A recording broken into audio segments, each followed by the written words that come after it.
Well, hello and welcome to Temple of False Spot, where our decks are not optimized, but our plays sure as heck are fun. Welcome to episode 75. Halfway through this season, which means we got Temple's Treasures. For those who don't know, Temple's Treasures is our 5th episode every season, where we talk about underused, underplayed cards that you play and people go, What is that? Can I see that? What do you want to do with this? All right. So we have some rules. It's generally under 2,000, maybe 1,000 decks. It's wishy-washy. Yeah.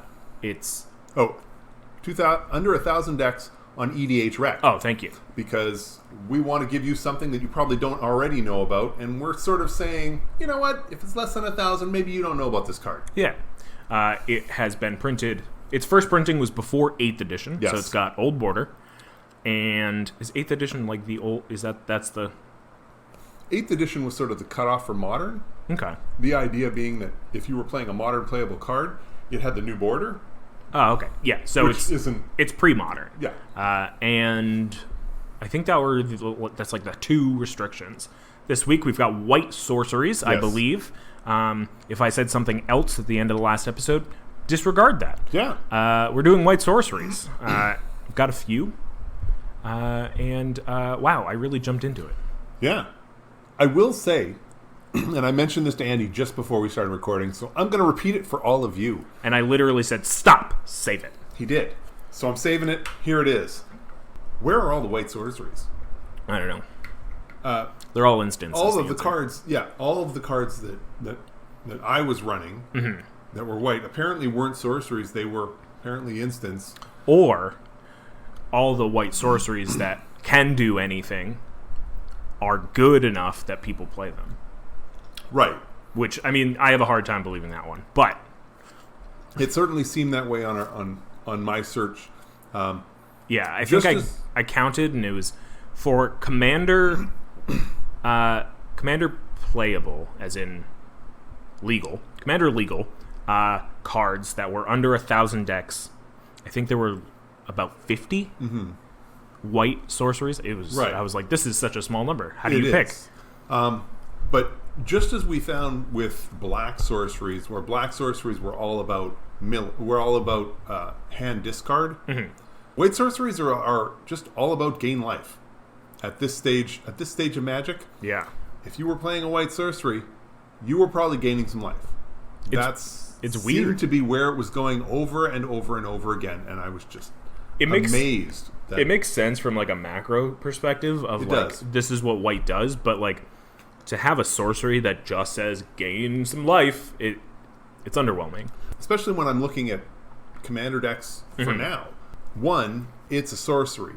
So if I'm going to play the card, if I have to play the card on my turn, I want it to do something more than just gaining life. Right. And I think if I'm paying even 1 white mana at sorcery speed, I'm not even sure that gaining 10 life is going to be enough for me to play the card. In fact, I don't think it is.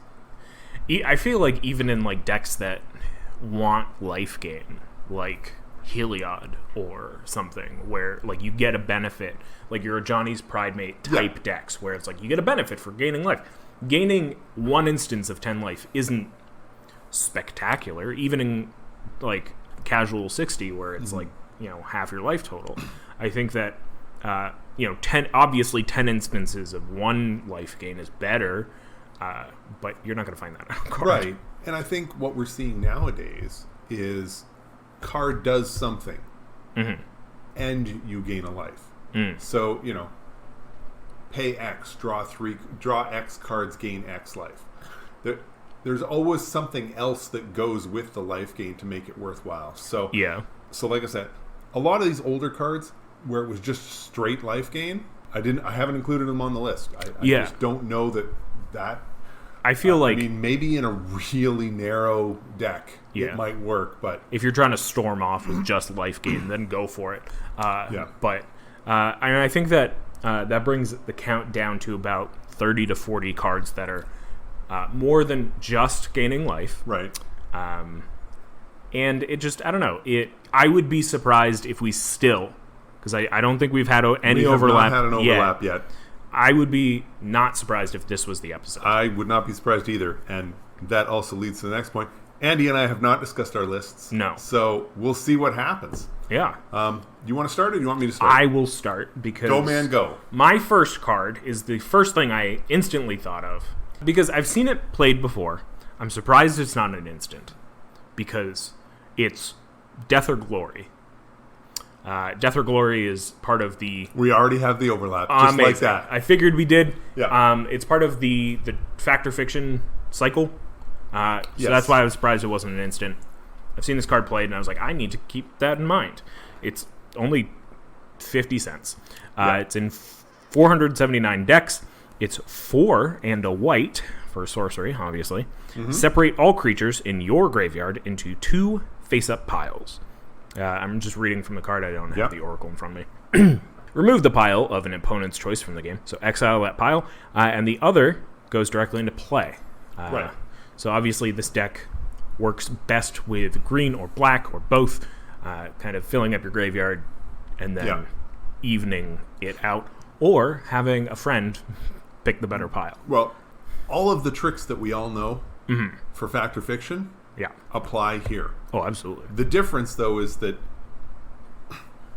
your opponent for Fact or Fiction is making the piles, and here you're making the piles. So if I'm making the pile for Fact or Fiction for Andy, depending on the state of the game, I may very well choose a pile of 5 and a pile of 0, because I need Andy to get all the cards, because we're working hard to try and take somebody else down. With Death or Glory, you're kind of rolling the dice a little bit. Yeah. Because if you're going to pull 5 creature cards and put them... It's put all them into 2 piles. It's all creatures. all creatures. So if I put from all your the graveyard. creatures in my graveyard in one pile and nothing in the other, it's a gamble. You really got to be confident that they're going to point at the pile with all of the creatures and give them all back. Yeah.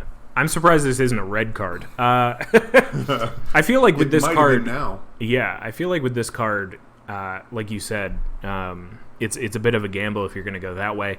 But even doing an even distribution, your opponent will have an easier time deciding which pile, if only because like with Fact or Fiction, they have to decide like, okay, is Andy, for instance, me, is Andy going to want this card in his hand or in the graveyard, and do that for every card. Right. With this, I'm clearly showing like either I think that they're evenly split, in which it doesn't really matter which goes directly onto the battlefield, or I'm showing specific synergies in one pile, and they're either going to go for that one or not. So I think the opponent has an easier time with this card, but to its benefit, especially over Fact or Fiction. I mean, Fact or Fiction, sure, 3 mana instant, amazing. Right. With this, you don't have to play any of the cards. They're immediately onto the battlefield. You get all their ATBs, which, I mean, 95, make up a number, 95% of creatures in Commander have ETBs. Right. So, like, that's kind of the purpose here. And it, I don't know, it's just like a well-timed, especially end-game card. I look at this and I say to myself, how many creatures do you need to have in your graveyard for this to be worthwhile? And I think so much of that is going to be dependent on the creature. If you've got 4 2-mana creatures in your graveyard, you're not going to get help from anybody, so you're splitting them into a 2 in each pile. Well, you just spent 5 mana and a card to get these 2 underwhelming creatures back into play. However, if you've got 2 larger creatures, even getting one of them back, well, you paid 5 mana, which is probably what you ended up paying for the card in the first place, and now you're getting it back. Maybe you don't get to pick which one, but you get one of them back. Definitely. And when you consider where the curve is at on this card, I think it makes sense. A lot of white decks are going to be running with either a lot of small creatures, in which case you've probably seen the board get wrathed once or twice already, so your graveyard is packed, or you're running a deck that has a handful of angels, in which case hopefully you're getting a couple of angels at least out of it. Yeah. And I like the idea.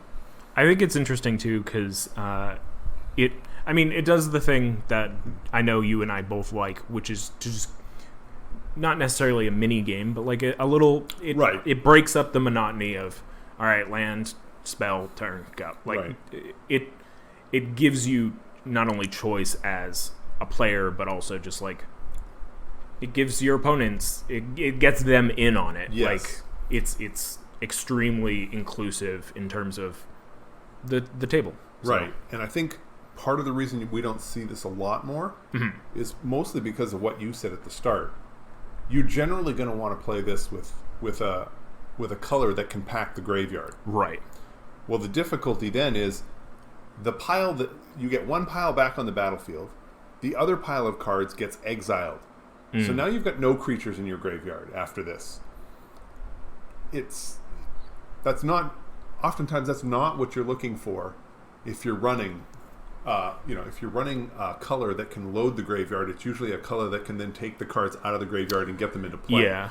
So it's something to keep in mind, but I like this option. I like it's it's a living death for white. Yeah. And nobody else gets to play along. So that's I really like that. I really like the card. Yeah, I find it interesting the point you just said where like sure you'll be exiling half of your creatures from your graveyard, but like if you've got like very big creatures, say you even have 2 7 cost creatures in the graveyard. You're getting one of them back for 5 mana. For 5 mana. And on top of that, like after playing Lelia so much, I'm realizing that sure you can't play the things that are in exile, but it is making me reconsider every time something's gone to the graveyard, just in a general game of Magic.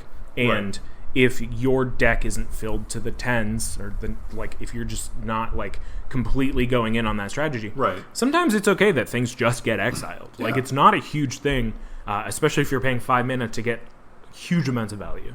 Yeah. I love this card. My first one, I went down a little bit of a different path with this one. So it's Empty City Ruse. Never heard of it. This is it costs 1 white. It's a sorcery, and I'm going to read the oracle text for the card. Okay. Target opponent skips all combat phases of their next turn. All combat phases. Yes. So if you have an opponent who's playing red, who gets a combat step and then they get to untap and have a second combat step, they don't get any of those combat steps. Mm-hmm. And this is not, I'm not saying this card, that you should be playing this card because your opponent is probably playing red and they're probably taking extra combat steps, because that's insane. What I'm saying is this is a carefully constructed fog, but it's target opponent skips all combat phases of their next turn. So this is different when the target opponent is the next person who's playing, as opposed to the person who just played. Because now everybody knows that guy is not swinging. So there's no repercussion for other people to tap out and go after that guy, unless one of the other people are looking to go in. But I love that style. I love the options that come with it. It was something different, and the idea of stopping somebody's combat and everybody knows it. It's sort of like this early warning sign fog. Yeah. And everybody gets that notification. This is not happening. Not a concern. Especially when you get to the later game where it's like I can see on the board this next turn when that person swings is going to be miserable. Maybe it's not even going to come at me, but now it might. Well, now it's not going anywhere for next turn. Yeah. I think what's interesting with this is that, like, especially if it's the person who just went and they did an alpha strike of sorts, or they spread it out with all of their creatures, or even most of their creatures. Right. They're pretty open for attacking, because there isn't an immediate kickback like you were talking about. But, like, that they're everything of theirs is going to be untapped next turn. So you know that the possibility of even getting in next turn is going to be more difficult. Oh, yeah. I mean, you're most likely going to be using this against an opponent who already has a lot of creatures. Mm-hmm. So it's going to be hard to get through. This is less about an opportunity to swing at them and more about everybody gets a reprieve for one round and you know it going into your turn. Yeah. So I don't have to prepare defenses. I can tap creatures to do other things. I can max out my mana to do something else without them having to think I have to keep a combat trick up. And I really like that idea. A couple of things, though. This is a Portal 3 Kingdoms card. As far as I can tell, it has never been reprinted. This card costs $35. It's unlikely to be a card that any of us are going to be picking up anytime soon. But yeah. I love the idea. I love that, just the way that style of card was set up. I should mention, on EDHrec, it is only in 25 decks. That would be 0% of all decks. I mean, I expect it's part of the reason is because of the scarcity and the cost. But yeah. Either way, it's out there. I kind of like the idea. Check it out. Definitely. Andy, what's your next one? My next one is named for the set it came out in, Prophecy. It's another one, a single white mana sorcery. Reveal the top card of your opponent's library to all players. If it is a land, gain 1 life. That opponent then shuffles their library. Draw a card at the beginning of the next turn's upkeep. All in all, single white mana for draw a card. Was it named after the set it came out of? It's not in Prophecy? It's in Homelands. I don't know. It's in 63 decks. I took a shot and I failed. Sorry, everyone. It's a single white mana to draw a card. Yeah. It's a delayed draw, but it's white, whatever. Also, if somebody just tutored something to the top of their library, well, they shuffled it. Granted, this is why you tutor at the last possible second, but just a single white for drawing a card, I feel is great. A lot of these cards, because they're sorceries, if you are playing a blue deck or a black deck, they're easy to get back, whether it's get target card out of the graveyard or sorcery or whatever. Even in some red decks, you can end up getting it back. And so I think just it is, I understand, a card for a card, but the nice thing with it is adds to storm count and disrupts any sort of shenanigans that your opponent's doing to change up the top. I understand why it's in 63 decks. I'm not fooling myself into thinking it's a great card. Right. But I think it definitely belongs in more than 63 decks. Just ignoring the idea that, reveal the top card. Right. Who cares? The key part here is shuffle. If they have done, if your opponents have done anything to stack the deck, if they have done anything to put cards at the bottom of their library for their Grenzo deck, well, whether it's Grenzo, whether it's a blue deck that's that has anything more than Scry 1, right?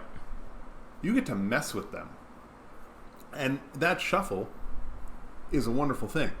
So it's also sometimes helpful. I know that I've been in plenty of games lately where the first couple turns I'm just like, I should have statistically drawn a card, and if somebody could just shuffle my deck for me.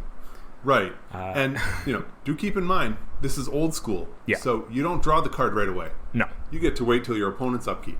Yeah. It's fun. It's wacky. It's a cheap card. And if you have any ways of copying it, since Strixhaven, there have been so many ways in generally not white to just make a copy of sorcery on the stack and go from there, Right. So with a little bit extra effort, you can get more than one card out of it. Right. And for those of you who are looking at the card, I recommend doing a quick search for Issan's Shade. It's IHSAN''S Shade. That would be Issan's Shade that you can see in the eye. Ah. So I thought it looked recognizable. Little Homelands.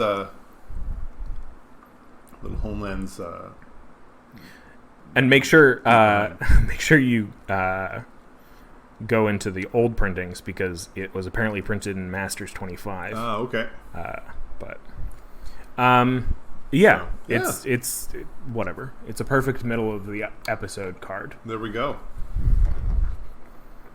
What's your next one, My sir? next one? My next card is, I went with another 1 mana sorcery. Divine Light. Divine Light, 1 mana sorcery. Prevent all damage that would be dealt this turn to creatures you control. This one? The one that's on my list? Oh That's my god. the one. When it rains, it pours, everyone. There we go. Now, it's a sorcery. So this is not something that you're going to be able to spring on your opponent as they're attacking you. Mm-hmm. That somehow suddenly makes your creatures quasi-indestructible. This is a sorcery that you're going to play before your combat that makes it very obvious to everybody. You're going to need to adjust how you decide to block. Right. Because my creatures aren't taking damage, yours are. So keep that in mind, and then you get to swing. And I like the idea. It's just something different, and it's interesting to see white with a card that is very aggro, as opposed to something that can often be very defensive in trying to keep your creatures alive. It's interesting because it's very proactive in terms of, you don't know how they're going to block, but you're very much like, whatever you block with is probably going to die. Like you're telecasting your move by doing this, but also at the same time, like, say it gets countered, then you know not to attack. It definitely gets more interesting too when you start combining it with other colors like green or black, where you can give things death touch, and if you're playing white, they're like white weenie death touch, and it's your small things aren't going to die, but whatever gets blocked, their thing will probably die. Right. It's definitely a fun little thing that I think is good for if you are slightly behind and it's starting to be end game. I feel like white decks find themselves in that position quite a lot, where you're just a little behind, and you just either want to get a lot of damage in or kill a lot of their things. This will do one or the other. Right. This also fits into your any of your cat-themed decks. And for those of you who haven't seen the card, you don't know what I'm talking about, but trust me, it works with the cat-themed decks. It's also interesting. This works very well specifically with Vigilance, which is a white, generally. Yes. Evergreen keyword, where, I mean, you want to do a big attack, but you don't want to leave yourself wide open. Yeah, if your creatures already have Vigilance, I mean, Divine Light, this is just a freebie. Yeah. Swing in, you're either doing damage or hopefully you're taking out a few of their creatures. It just makes combat that much more. Yeah. It adds a wrinkle to the combat. Notably, this doesn't make them indestructible. They are still open for things like Rout, which actually had a surprisingly low number of decks it was in. I think it was like 2,500 or something. So I didn't choose it, but that card's great. Anything more about this card? Not really. All right. I can see from your list that we don't have any more overlap, but I only have one left because of the overlap. So we'll take a break. I'll use the washroom. We'll be right back. Here's a little word from our sponsor. See you in a minute.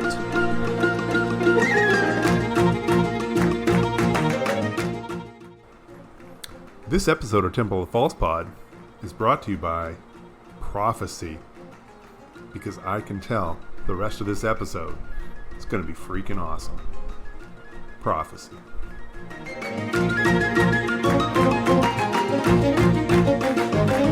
Oh, okay, we're back. It was so funny, Bruce. You're so funny with your funny quips. Well, let's see. Let's see if my prophecy is true. Oh, no. I feel like I'm being made fun of. Welcome back. We're talking about some white sorceries from before 8th edition that are in under 2,000 decks on EDHrec. Because they're cards that you need to know about.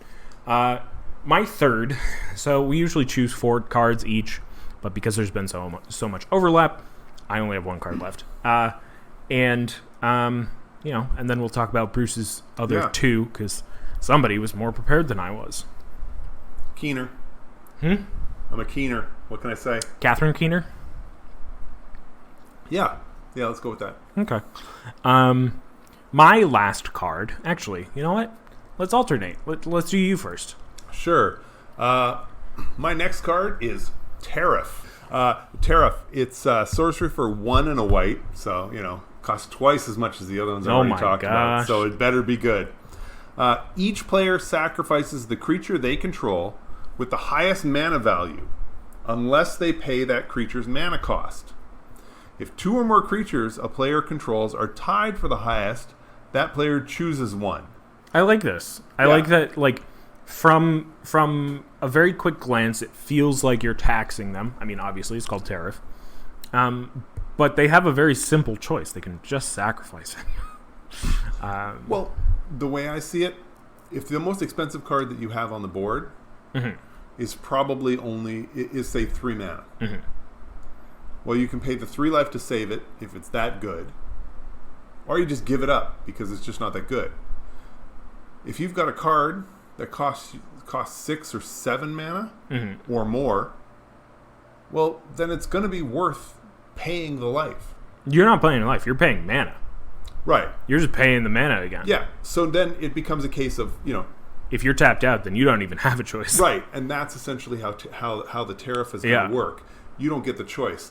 The other piece about this is the Oracle text never says target. So if it turns out that the most expensive card on the board, or the most expensive, most expensive creature, is a creature that has protection from white, is a creature that indestructible, is whatever. Yes, you're untargetable. Yeah, right, or untargetable. You're sacrificing it. This has nothing to do. This doesn't go after the creature. It goes after your opponent and forces your opponent to do something, which dodges around all of the ways to protect your creature. Gets around hexproof, gets around ward, gets around what's the third one? Shroud. Yes. It's great.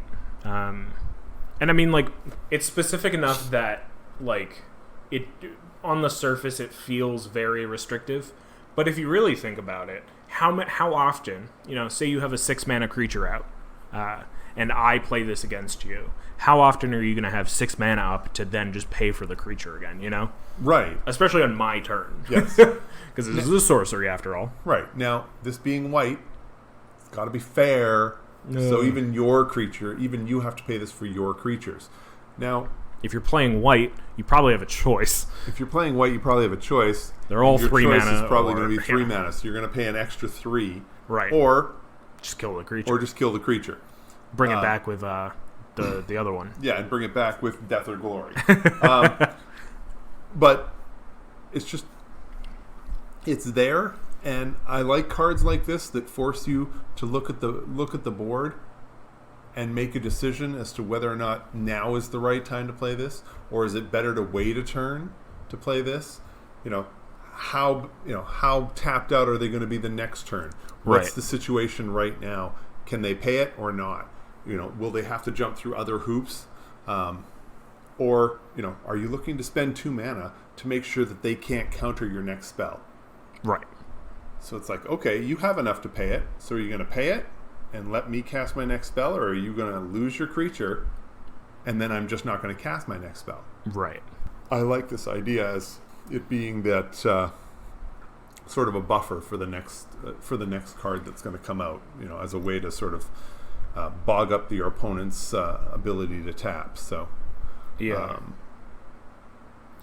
it's definitely a card that I almost put on my list as well. Yeah. I can't say why I didn't, other than I just didn't. And I mean, even if I did, then it would just be another overlap. Right.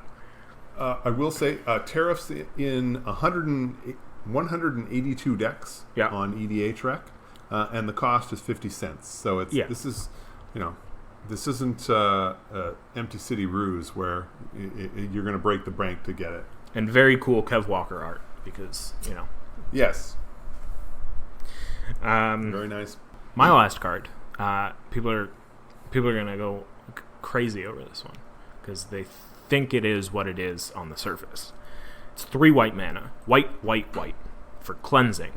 Cleansing says, for each land, destroy that land unless any player pays 1 life.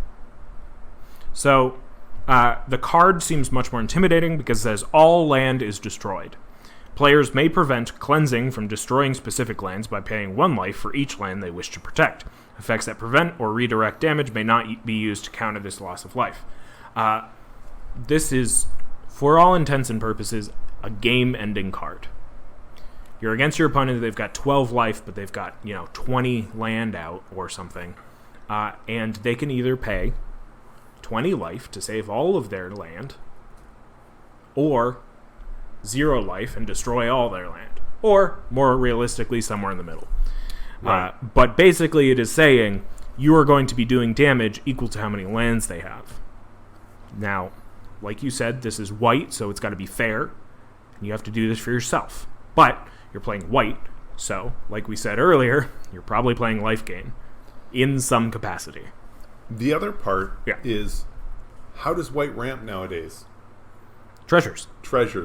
How does everybody ramp nowadays? Well, yes, but white uses a lot of treasure, which means that even if you're paying the 1 and just having to tap all of your lands to stop this from happening, to stop from losing them, you still have all that treasure on the side, and there's a benefit there. Yeah, that nobody was thinking of when cleansing was first made. No, and the way I do see this is that generally your opponents are going to want to just take the 1 life per land, unless it costs them the game. And then you're at an advantage at that point anyway, and you can follow it up and win the game. So, for as much as people talk about land destruction, especially mass land destruction, being garbage or, hateful or whatever, I feel like this card does a nice balance where you're doing it to yourself, and it's not just destroy the land. They can save it, and if they don't, you have a very clear, easy way to follow up and kill them.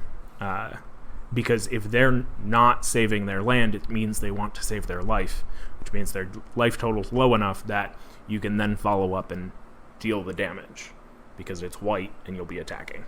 Right. I think it's an easy card to abuse or use defensively. Mm-hmm. I strongly urge you that if you use this card, do not use it defensively. You're going to pay. Elongate the game in any way, and you're going to immediately lose. So, I also like this card as a way.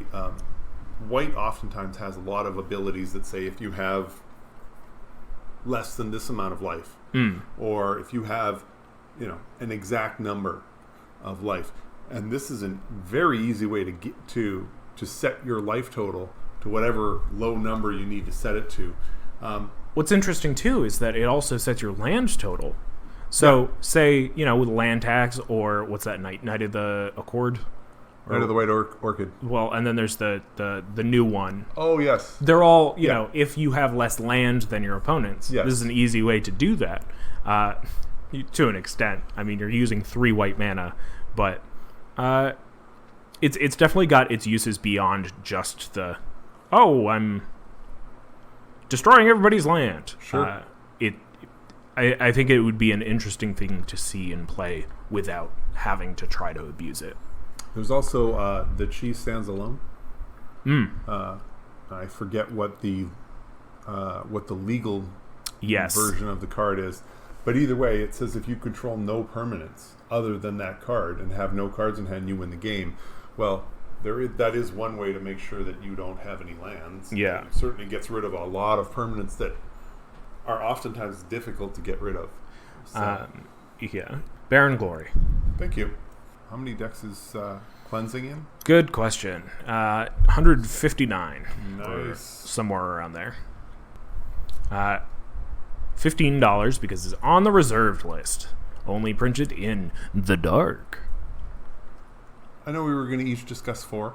We had a little overlap. Mm-hmm. So I have a little bonus card to throw into the mix. Well, this will be your 4th card. I guess technically it will be. So my 4th card, my 4th card, and I say it that way so that way you can picture the air quotes. The air quotes. Is Pegasus Stampede. Pegasus Stampede is 1 and a white, and it says put a 1/1 white Pegasus creature token with flying onto the battlefield. But more importantly, it has buyback, sacrifice a land. Oh my god. So I guess if you want to pair that up with some cleansing, it's certainly certainly one way to limit the hurt on the cleansing. But I've always got a kick out of this card just because of what it could do. Right. The idea that, if I have 10 land, I can get 5 Pegasus tokens. That just seemed like something that was interesting.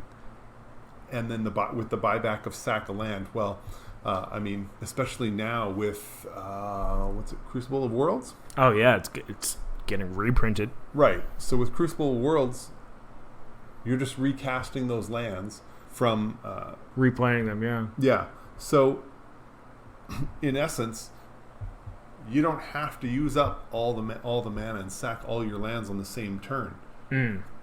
Play it, sack 1 land. The next turn, that land comes back into play. You play it again, and you can do that repeatedly. And it's not costing you the cards. So yeah, or get this. Under Isochron Scepter, and you've got infinite. What's it called? Horses, Pegasus.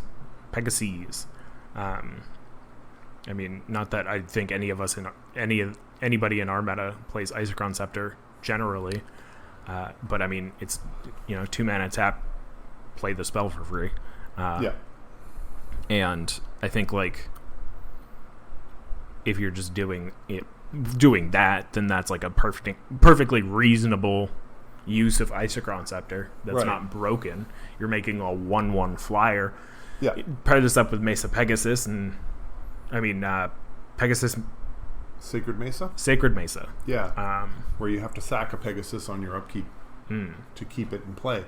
The benefit with Sacred Mesa is that you can just spend 2 to add another Pegasus token, which is part of the reason why I think this one never really caught on even back then. Right. Was because with Sacred Mesa, it was virtually the same rate. Right. So it really didn't seem to make a lot of sense to be sacrificing lands. Yeah.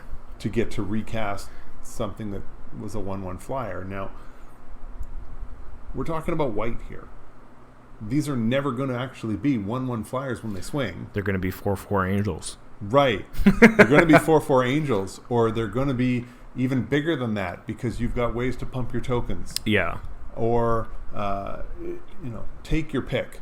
Or Audric is out. So now they're not just flying. Maybe now they also have vigilance and first indestructible strike. Or indestructible or whatever. It's just an easy way to fill the air with flying horses. And nobody wants to be underneath a flying horse. I'm sure some people do. Hooves hurt. Oh, that's what we're going for? And then there's, I don't know. I've seen some weird stuff on the internet. Horse poop. Yeah, I've seen some weird stuff on the internet.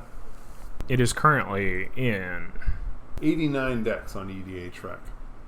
I love what this card offers, the weirdness of it. Yeah. I think that with all these cards, every time we do this, not going to be amazing, because if they were, they'd be being played.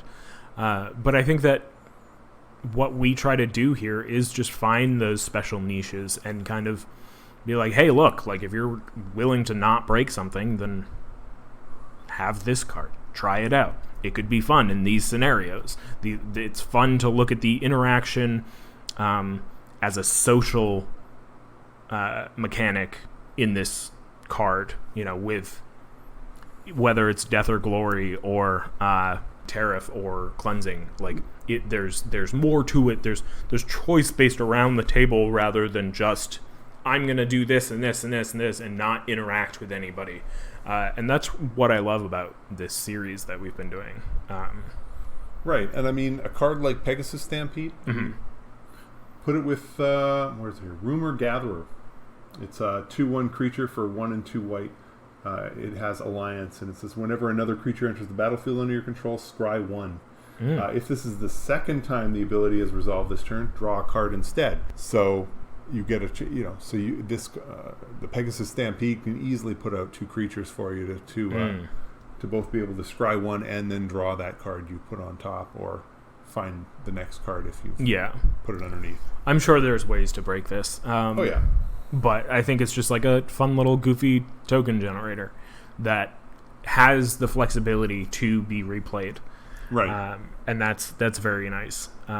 Unfortunately, the buyback cost is paid before you find out if it gets countered or not. So that's always the downside of buyback. Yeah. There's very few downside to buyback. That is the one. I mean, I guess buyback generally is expensive, but I love this series because it really does bring out these cards that you'd look at and you'd be like, meh. It gets me excited to build new decks. Right. There have been so many times that I've looked at this exercise and I'm like, oh, I wish we could choose something more recent. But that's not the point of this. I mean, I'm sure we'll get there. We'll get there. But yeah. Anything more about your Pegasize? Not particularly. Just I know that I have run plenty of decks that run buyback with a serious drawback, and you put it in the right deck and it works. And sack a land sounds rough, but in the right deck, you just make it work. Yeah, and I think that's kind of the general rule for all of these. Like you were saying, in the right deck, these are pretty sweet cards. Sure. But I think that's going to do it. But next week, I mentioned earlier that I kind of wish that we did more recent cards. Right. Next week, we're going to come back. We're going to talk about cards that you might have missed since being out last. We know that a lot of our listeners have suffered through COVID, and maybe you weren't paying as much attention to the cards as they were coming out in the last couple of years as you probably wish you had. Yeah, I mean, there's a multitude of reasons. We've got the pandemic. We've got even just an overwhelming number of product. Right. And while I'm not tired of it, I can understand missing cards here and there. So we're going to dedicate a couple episodes, either the next half of this season or one now and one later, and kind of talk about some cards that you might have missed, whether it's because it's buried in a Commander Precon or you just missed it. Right. I mean, I know I personally have been missing a lot of Commander-based cards because there's just the Precon decks, there's just so many of them now. Just something to keep in mind, where this is not going to be where we go through a bunch of legendary creatures. Right. I mean, we're going to be looking a lot more at cards that are cards that you're going to be wanting in your decks to begin with. Mm-hmm. I'm not going to say staples, but definitely we're not. Yeah, like I said, we're just not going to be looking at a list of commanders that you may have missed and you should try out. Right. This is going to be much more than 99.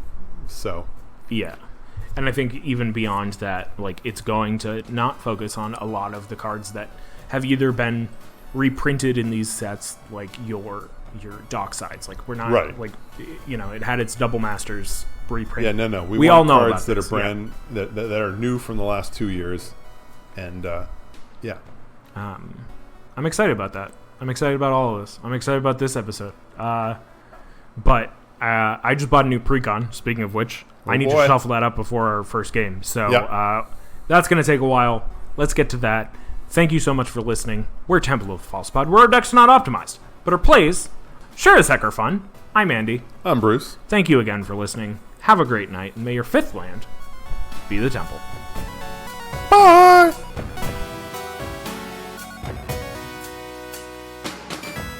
Wait. Before you go, I just wanted to say thank you for listening. You can reach out to us via email at falsepodmtg@gmail.com or on Twitter at falsepodmtg. Bruce is at ManaBurned, and I'm at AndyWeekend, though you'll definitely notice I use the podcast Twitter far more often. Now that we've got you here, make sure you subscribe, like, rate us on whatever podcast platform you use. It helps us out. It gets us more reach. Subscribe to us on our YouTube channel. Like a video there. Leave some comments for more casual enjoyment. Thank you so much for listening. We'll be back with some more timeless discussions about all things casual. So come hang out, and may your fifth land be the temple. Bye-bye. Should I do my best, Bruce? Bye!